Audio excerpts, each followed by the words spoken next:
আমাদের বাড়িতে জন্মাষ্টমী হয়েছিল মঙ্গলবার, তাই আমি বিকেলবেলাতেই বাড়ি চলে গিয়েছিলাম। গিয়ে দেখলাম কাকিমা সব রেডি করে পুজোতে বসে পড়েছে। আমার বাবা মা এখন বাড়িতে নেই, তারা কলকাতা গেছে। আর আমি সবার জন্য নিয়ে এসেছিলাম আইসক্রিম। পুজোর পর প্রসাদ খেতে খেতে আমরা ঠিক করলাম যে গোপাল বাড়ি যাব। সন্ধেও হয়ে গেছিলো, আর সন্ধ্যের সময় গেলে সন্ধ্যা আরতিটা দেখা যাবে। আমাদের বাড়ি থেকে হাঁটা পথে মাত্র 5 মিনিটের রাস্তা। আর তাই আর দেরি না করে আমরা সবাই মিলে বেরিয়ে পড়লাম।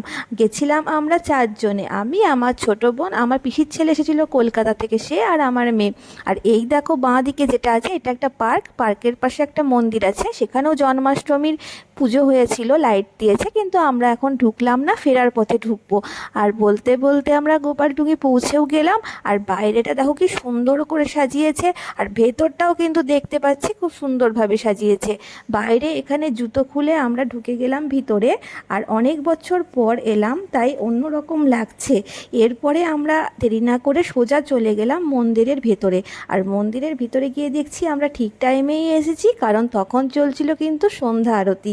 তাই সন্ধ্যা আরতিটা খুব ভালো করে দেখলাম। সন্ধ্যা আরতি শেষ হয়ে গেলে আমরা বাইরে বেরিয়ে চলে এলাম।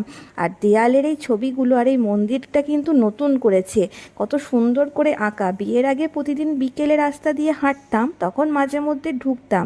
এখন নিজের বাড়িতে আসার টাইম হয়ে ওঠে না। আর এই যে এই ডেকোরেশনটা দেখছো, এটা কিন্তু সব সময় থাকে না, জন্মাষ্টমী উপলক্ষেই করেছে। আর সব বাচ্চারা কি সুন্দর খেলা করছে।